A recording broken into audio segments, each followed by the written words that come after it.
السلام علیکم پائن اجمل جامع آفیشیل میں خوش آمدید۔ منگل ہے 13 جنوری 2026 جب یہ خاکسر آپ سے مخاطب۔ یہ 28ویں ترمیم میں کیا دھماکہ خیز مواد ہے جو برآمد ہوا ہے؟ جنید سلیم صاحب کی خبر کہ اس میں عمر کی حد ووٹر کی بڑھائی جا رہی ہے، 18 سے 25 یا 30 کی جا رہی ہے، اور اسمبلی کی مدت 5 سے 10 سال کی جا رہی ہے۔ اس میں حقیقت ہے کیا؟ حکومتی کچھ ذمہ داروں سے میری بات ہوئی کہ سمجھوں کہ ڈرافٹ آ گیا ہے، اس میں ہے کیا لوچا فرائی کرنا ہے اصل میں، یہ سمجھنے کی میں نے کوشش کی۔ کچھ جنید سلیم صاحب نے بڑی دلچسپ طریقے سے یہ خبر دی ہے۔ وہ بھارت میں کرکٹ ورلڈ کپ ہو رہا ہے T20 کا، تو امریکی ٹیم نے بھی آنا ہے، اس میں 4 پاکستانی کھلاڑی بھی ہیں، پاکستانی نژاد، ان کو بھی ویزا نہیں بھارت نے دیا۔ لیکن ان دونوں معاملات پہ بات کرنے سے پہلے پچھلے 2-4 دنوں سے ہم نے نظر رکھی ہوئی ایران کی صورتحال کے اوپر۔ اس کا ظاہری بات ہے ڈائریکٹ انڈائریکٹ امپیکٹ اس خطے پہ پاکستان کے اوپر آئے گا، تو اس میں بڑی اہم معلومات سامنے آ رہی ہیں پچھلے 24 گھنٹوں کے اندر۔ گو کہ ایران میں جو مظاہروں کی صورتحال تھی وہ تھمی ہے، لیکن اس میں جرمنی اور امریکہ نے کیا تانگ جھانگ کی ہے اور کیا ہدف رکھا ہے، یہ بڑی اہم صورتحال ہے۔ پاکستانی بھی وہاں سے واپس آنا شروع ہو گئے ہیں۔ ابھی پچھلے 48 گھنٹوں میں نے دیکھا ہے 100 سے زائد شہری اور طالب علم ایران سے پاکستان واپس آ چکے ہیں زمینی راستے سے۔ ایک امریکی نشریاتی ادارہ ہے جس کو آپ CBS کہتے ہیں، آپ نے دیکھا ہوگا، اس نے یہ خبر بڑی ذمہ داری کے ساتھ دی ہے کہ 2 اعلیٰ حکام ہیں ٹرمپ کے دفاع میں، وزارت جنگ میں، اندر کے بندے، خفیہ بندے، طاقتور بندے جو ٹرمپ پہ اثر رکھتے ہیں۔ اس سے پہلے کہ یہ میں CBS کا ذکر کروں، ہم تو writers, Al Jazeera, new York Times, CNN پہ چھپنے والی خبریں یا ٹرمپ کا جو ٹروتھ سوشل پہ اسٹیٹمنٹ تھی اس کو دیکھ کے صحافی کے طور پر ذائچہ کھینچ رہے تھے۔ لیکن اب CBS پہ خبر آئی اور 2 اعلیٰ حکام کا اس نے ذکر کیا کہ انہوں نے ٹرمپ کو بریفنگ یہ دی ہے کہ وسیع پیمانے پر فوجی آپریشن کرنا ہے ایران میں، یا پھر خفیہ کارروائیوں کے منصوبے کرنے ہیں۔ یہ 2 آپشنز اس کے سامنے رکھی گئی ہیں۔ CBS ثابت یہ کر رہا ہے کہ جی پنگا کرنا ہی کرنا ہے، کم بٹ میں۔ اور ٹرمپ کے اپنا ٹویٹ میں پڑھ کے سناتا ہوں۔ اور پھر اس نے پابندیاں بھی مزید عائد کی ہیں، ٹیرف بھی مزید بڑھائے ہیں ان لوگوں کے اوپر، ان ممالک کے اوپر جو ایران کے ساتھ ڈیل کر رہے ہیں یا ایران سے تجارت کرتے ہیں۔ تو یہ CBS کا دعویٰ ہے کہ جن 2 لوگوں نے بریفنگ دی ہے ٹرمپ کو، ایک نقطہ یہ کہ وسیع پیمانے پہ یا خفیہ، یہ کہتے ہیں کہ اس بریفنگ کا خلاصہ یہ ہے کہ یہ فضائی حملوں سے کہیں آگے کا پلان ہے جو ڈسکس کیا گیا ہے۔ یہ منگل کے روز، یعنی آج میں آپ سے مخاطب ہوں تو ان کی سوموار اور منگل کے بیچ کی رات انہیں بریف کیا گیا ہے۔ اس سلسلے میں ایک خاتون ہے کیرولین، یہ آپ کہہ سکتے ہیں وائٹ ہاؤس کی ترجمان ہے۔ اب آفیشلی پھر جب یہ تو CBS کی خبر تھی نا، اس نے اس کی تصدیق کی ہے خود سٹیٹمنٹ دے کے کہ ایران میں جاری مظاہروں کے خلاف ممکنہ اقدامات پہ غور کر رہے ہیں ڈونلڈ ٹرمپ صاحب، اور انہوں نے کہا جی تمام آپشنز پر غور ہوا، فضائی حملہ بھی ان میں شامل ہے۔ یہ کیرولین صاحبہ فرما رہی ہیں۔ پھر آگے جا کے کہتی ہیں سفارتکاری بھی پہلا آپشن ہوتا ہے۔ کل رات بھی انہوں نے یہ کہا تھا جو ایرانی حکومت کی طرف سے بیانات آ رہے ہیں وہ ان سے مختلف ہیں، لیکن جو نجی طور پر پیغامات آ رہے ہیں وہ سفارتکاری کے آپشن پہ ہے۔ میں نے پرسوں بھی آپ کو کہا تھا کہ عمان کی ایک اہم شخصیت ایران آئی تھی، وہ اصل میں ایران اور امریکہ کے بیچ سفارتکاری کے لیے پہنچی تھی۔ ٹرمپ نے اسے شکل یہ دی کہ ایرانی جو قیادت ہے وہ میرے پیچھے پڑی ہوئی ہے، بھیک مانگ رہی ہے کہ جناب ہم نے سفارتکاری کرنی ہے، لیکن ایرانی حکام کہہ رہے ہیں ایسی بات نہیں ہے، جو کہ حقیقت کے بالکل عین مطابق ہے۔ ایران کی جو حکومت ہے وہ ڈٹ کے کھڑی ہے، جس حالت میں بھی کھڑی ہے، جو بھی مسائل ان کی اپنی جگہ ہیں، اور انہوں نے یہ پیغام بھی دیا، وہ چاہتے ہیں کہ جنگ نہ ہو۔ لیکن یہ ٹرمپ صاحب آپ کو پتہ ہے شگوفے چھوڑنے کے ماہر ہیں، تو انہوں نے یہ نکتہ اٹھایا۔ عمان کی ایک بڑی اہم شخصیت آئی تھی جنہوں نے یہ بات کی، وہ اسی دوران آئی جب وہاں پہ بھرپور طریقے سے مظاہرے جاری تھے۔ اب ٹرمپ نے کیا کیا ہے؟ اس نے کیا یہ ہے کہ اس نے ٹروتھ سوشل پہ ٹویٹ کیا کہ وہ ممالک جو بزنس کر رہے ہیں ایران کے ساتھ ان کو 25% اضافی ٹیرف ان کے اوپر لگا دی ہے۔ متاثر کون ہوگا؟ اس میں سب سے زیادہ جو ملک متاثر ہوگا وہ چین ہے، کیونکہ چین ایران کا سب سے بڑا تجارتی شراکت دار ہے۔ ورلڈ بینک کی ایک رپورٹ ہے 2022 کی جو بتاتی ہے کہ چین کی ایرانی برآمدات 22 ارب ڈالر کی تھی، جس میں زیادہ تر یہ فیول اور ایندھن کے معاملات تھے، اور چین سے ہونے والی درآمدات 15 ارب ڈالر ہیں۔ تو اس سے آپ اندازہ لگائیں کہ چین اس سے سفر کرے گا۔ اس کے علاوہ بھارت کا میں نے ذکر کیا تھا کہ ان کے تو کوئی 2000 کروڑ کے چاول ہیں جو ایرانین منڈی میں کھجل ہو گئے ہیں ان مظاہروں کی وجہ سے، اور دوسرا تیل بھی بڑی پیمانے پہ وہ خریدتے ہیں۔ 10 مہینوں میں ان کا جو ایران اور بھارت کا باہمی تجارت کا حجم تھا وہ $1.34 بلین ڈالر رہا، 1.34 ارب ڈالر. تو یہ باسمتی چاول، پھل، سبزیاں، ادویات اور فارماسوٹیکل اور دیگر چیزیں. پھر ترکی کا ہے 5.8 ارب ڈالر کا. اور جرمنی خود بھی 178 ملین ڈالر کی درآمدات یہاں کرتا ہے. جنوبی کوریا بھی ہے، جاپان بھی ہے جن کے معاملات آتے ہیں. چینی سفارت خانے کا بھی رد عمل آیا ٹیرف لگانے کے اوپر کہ یہ بے ترتیب نفاذ ہے اور ہمارا موقف بڑا واضح ہے اور اس سے کوئی فاتح نہیں ہوتا، زبردستی دباؤ کے ذریعے آپ حل نہیں نکال سکتے. معاملہ یہاں پہ ایک اور بڑا دلچسپ ہے جو میں نے آپ سے پیش کرنی ہے. یہ جو انہوں نے کہا نا، جو ہم نے آپشن دے دیے ہیں، فضائی حملے، خفیہ تیاریاں، اس کے اوپر جو ان کے ایرانی وزیر خارجہ ہیں عباس عراقچی، انہوں نے کہا جی اگر امریکہ نے دوبارہ ملٹری آپریشن کرنا ہے نا تو ہم تیار ہیں. پہلے بھی ہم نے بھگتا ہے، اب بھی ہم بھگتنے کو تیار ہیں. دھمکیوں اور ڈکٹیشن کے بغیر مذاکرات کے لیے تیار ہیں، لیکن ہم نہیں سمجھتے کہ واشنگٹن منصفانہ اور آزادانہ طریقے سے مذاکرات چاہتا ہے. چونکہ اندازے بھی ہیں وہ بھی ہمیں کچھ ایسے ہی دکھائی دے رہے ہیں. اس میں جو 28 دسمبر سے آنورڈ کے جو مظاہرے ہیں ایران کے، اس میں اب آپ سمجھیں 16-17 دن تو ہو چکے، لیکن پچھلے 2-3 دنوں میں کمی آئی. کل ایرانی وزارت خارجہ نے بڑا کمال کیا.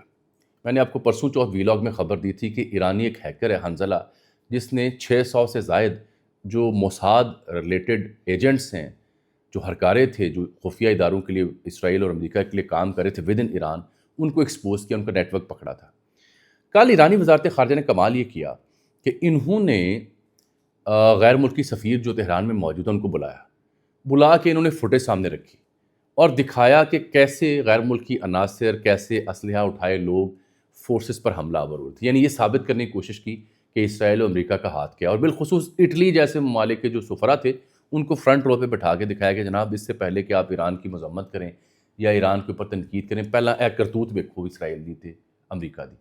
اسرائیل اور امریکہ تو برملا کہتے ہیں نا کہ ہم نے ایران کی رجیم کو ختم کرنا ہے. کبھی وہ مظاہروں کی آڑ میں رضا پہلوی کو تیار کرتے ہیں، کبھی وہ دھمکیاں دیتے ہیں 24-48 گھنٹے بڑے اہم ہیں، کبھی وہ کہتے ہیں بریفنگ لے لیے لانگ رینج میزائل کی اور ایک وسیع جنگ کی، کبھی وہ کہتے ہیں خفیہ آپریشن کرنے. یعنی نیٹ ورک ایجنسیوں کا وہاں ایران میں پھیل چکا ہوا ہے. یہ سب سے بڑا المیہ ہے. اور یہ جو مظاہرے ہوئے اس میں 600 سے زائد مظاہرے ہیں، 100 سے زائد شہروں میں پھیلے، 31 صوبے ہیں جہاں تک یہ گئے. ایران نے پھر سفرا کو بریفنگ کے بعد فضائی مناظر بھی دکھائے، ہیلی کاپٹر انہوں نے اڑائے، میڈیا کو بھی آزادی دی کہ آپ دیکھیں جا کے کہ صورتحال بہتر ہوئی ہے. لیکن یہ جو بیج بویا جا چکا ہے یہ ایرانی حکومت کو کمزور کر سکتا ہے. وہ ابھی تک ڈٹی کھڑی ضرور ہے لیکن کمزور کر سکتا ہے. اس بیچ میں یہ ملٹری کی آپشن وہ ضرور رکھیں گے اسرائیل اور امریکہ مل کے. اس میں ایک تازہ جو خبر ہے جو بڑی افسوسناک ہے، وہ 2000 سے زائد افراد ہیں جو مارے گئے ہیں ان مظاہروں کے اندر. آپ اندازہ کریں کہ ایک جو ایرانی ریال ہے، کرنسی ہے، وہ آپ کو 14 لاکھ ایرانی ریال بنتے ہیں، پھر $1 ملتا ہے. پاکستانی کرنسی کی قیمت جو کہ نہ ہونے کے برابر ہے، وہ بھی آپ کو 4055 ایرانی ریال بنتے ہیں 1 روپیہ پاکستان کا ہو. تو یہ ان کی 42.5% تو ان کی انفلیشن دسمبر میں ہو چکی تھی. جی ڈی پی ان کا 1.7% پہ جا چکا ہے، گر گیا ہے. تو یہ حالات جو ہیں وہ کوئی بہتر نہیں ہیں. ان کے ارادے، ان کا تگڑا ہونا اپنی جگہ، لیکن حالات بہت تیزی سے ڈیٹیریٹ ہو رہے ہیں. اسی کو ایکسپرٹائز کر رہا ہے، اسی کو یعنی آپ کہہ سکتے ہیں کہ خفیہ ہتھیار کے طور پر استعمال کر رہا ہے ویسٹ، بالخصوص اسرائیل اور امریکہ. بھارت. اب میں ذرا 2 معاملات اور آپ سے ڈسکس کر لوں. جرمن چانسلر نے بھی کہا ہے کہ ہم ایرانی حکومت کے آخری دن دیکھ رہے ہیں. اب یہ جو ان کے فیڈرک ان کا نام ہے، انہوں نے یہ بیان دیا ہے. ٹرمپ کہے، اسرائیل کہے تو سمجھ آتی ہے. جرمنی بھی کہہ رہا ہے کہ یہ حکومت جانے والی ہے، اس کے ہم آخری دن دیکھ رہے ہیں. خیر یہ تو کہانی یہاں ہوگی ایران کی، اس کے اوپر ہماری نظر رہے گی. میرے خیال میں مظاہروں والی صورتحال پہ تو ایران قابو پا لے گا. ایران کی حکومت یہاں سے کم بیک کرے گی، مجھے یہ اندازہ ہو رہا ہے. لیکن ایران کی خلاف اسرائیل اور امریکہ کی کوشش ہوگی کہ کم بیک کرنے کی بجائے اس کو اب ختم کر دیا جائے، چاہے 2-4 حملے کرنے کے بعد یا معاشی ابتری کے بعد. یہ پابندیاں اسی لیے لگائی جا رہی ہیں. جنید سلیم صاحب خبر دی انہوں نے کہ وہ کہتے ہیں جی میں ایک سنگھاڑے والا ہے، اس کے پاس جاتا ہوں سنگھاڑے کھانے. اس نے مجھے خبر دی. یار یہ بات ہے، یہ میٹافر ہوتا ہے، استعارہ ہوتا ہے خبر دینے کے لیے. سلیم صاحب کا، جنید صاحب کا یہ دعویٰ ہے کہ عید کے بعد 28ویں ترمیم آ رہی ہے اور اس میں دھماکہ خیز مواد یہ ہے کہ جو ووٹر کی عمر ہے 18 سال وہ بڑھا کر 25 یا 30 سال کی جا رہی ہے. یہ جنید سلیم صاحب کی خبر ہے. پھر وہ کہتے ہیں کہ یہی نہیں بلکہ اس کا ڈرافٹ بھی تیار ہو چکا ہے اور یہ عید کے بعد آ رہی ہے، اور پھر موجودہ اسمبلی کی مدت 5 سے 10 سال کی جا سکتی ہے تاکہ نیا الیکشن نہ کروانا پڑے. جنید صاحب کا یہ جو استدلال تھا، ظاہری بات ہے یہ پاکستان تحریک انصاف کے حق میں تھا، یا ان کو لاحق خدشات کے لیے تھا، یا اس آڈینس کو اٹریکٹ کرنے کے لیے تھا۔ 28ویں ترمیم کا چرچہ ہم آج نہیں 3-4 ماہ سے سن رہے ہیں، جب سے 27ویں ترمیم آئی تھی تب سے سن رہے ہیں۔ اس میں ہم نے یہ بھی سنا کہ نئے صوبے بننے ہیں، اس میں ہم نے NFC کو بھی سنا کہ اس کی کانٹ چھانٹ ہونی ہے، اس میں ہم نے یہ اسمبلی کی مدت بھی سنی، اس میں ہم نے ووٹر کی عمر بھی سنی، یہ سب ڈسکشن میں آ چکا ہے۔ اب میری آن ریکارڈ بات ہوئی عطا تارڑ صاحب سے، ظاہری بات ہے جب خبر ہے تو ہمیں گورنمنٹ سے تو پوچھنا چاہیے۔ تارڑ صاحب نے یہ کہا کہ 28ویں ترمیم تو زیر بحث ہے ہی نہیں، آ ہی نہیں رہی، نہ اس پہ کوئی غور ہو رہا ہے۔ مہینہ پہلے میری برسٹر اکیل سے بات ہوئی، وہ بھی آن ریکارڈ ہوئی، تب انہوں نے کہا کہ امکان موجود ہے، لیکن بعد میں جب میں ان سے بات کی تو ان کا امکان نہیں ہے۔ اب اس کا کرتے ہیں ذرا پوسٹ مارٹم۔ ظاہری بات ہے جو بھی سسٹم حکومت ہوتی ہے وہ اپنے آپ کو توانا رکھنے کے لیے اپنے مفاد میں ترامیم تو کرتی ہیں، ماضی میں بھی ہوتی ہیں، اب بھی ہو رہی ہیں۔ پوسٹ مارٹم میں اس لیے کرنے لگا ہوں کہ اب جذبات میں جائے بغیر نا اس کو ذرا سمجھنے باریکی سے۔ بلاول بھٹو زرداری جب آئے نا لاہور میں تو ہماری صحافی کو ان سے بڑی تفصیلی ملاقات ہوئی، نئے صوبوں والی کہانی بھی چل رہی ہے۔ اچھا نئے صوبوں پہ میں نے عطا تارڑ سے پوچھا آن ریکارڈ، انہوں نے کہا جی نئے صوبوں کے اوپر کوئی آپشن زیر بحث نہیں ہے، بالکل نہیں ہے، وہ بھی اس سے پیچھے ہٹ گئے۔ میری خبر یہ ہے کہ پیپلز پارٹی اور نون لیگ دونوں، یہ آپ نوٹ فرما لیں، نئے صوبے نہیں چاہتے۔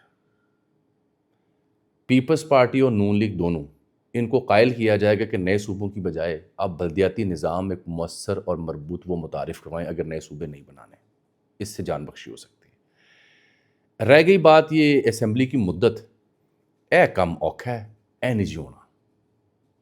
اس کی بجائے جب اسمبلی مدت پوری کرے گی تو جو نگران سیٹ اپ ہوتا ہے اس کے لیے شاید کوئی گنجائش نکل آئے، لیکن اس اسمبلی کو اگر کسی کو لگتا ہے کہ 10 سال مل سکتے ہیں آئین میں ترمیم کر کے، تو میرے کچھ جو ملنگ قسم کے سورسز ہیں وہ بتاتے ہیں کہ اے نہیں ہو سکتا، 5 سال ہی ہوگی۔ ابھی تو 5 سال سے پہلے کی کہانیاں شروع ہو گئی تھیں ونڈر بوائے کی، اور آگے پیچھے تو وہ تردید کرنی پڑی حکومت کو بھی، اور ہم نے بھی اپنے ذرائع سے بتایا کہ نہیں وہ بھی کہانی ابھی ویک ہے۔ رہ گئی بات یہ ووٹر کی عمر 18 سے 25 اور 25 سے 30، یہ ٹیکنیکلی پاسبل نہیں ہوگا۔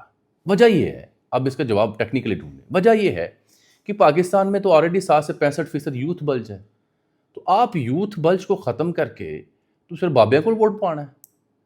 اور رہ گئی بات یہ کہ جی اس لیے کرنا ہے کہ جی پی ٹی آئی کے حامی ہیں، تو بھائی پی ٹی آئی کے حامی تو تمام ایج بریکٹس میں پائے جاتے ہیں، تو اس لیے مجھے اس میں بھی دم نظر نہیں آ رہا۔ ہاں اس بیچ میں کوئی اور فنکاری، کوئی کاریگری، اس کا امکان تو ہر وقت موجود رہتا ہے، لیکن میں اس خبر کو اس طرح سے میں سمجھتا ہوں کہ اس کے ابھی خد و خال باہر آنے ہیں، اور میری ذاتی رائے یہ ہے کہ پیپلز پارٹی صوبوں کو لے کر کے اور ان معاملات کو لے کر کے اس طرح سے سپورٹ کرنے کو تیار بھی نہیں ہوگی۔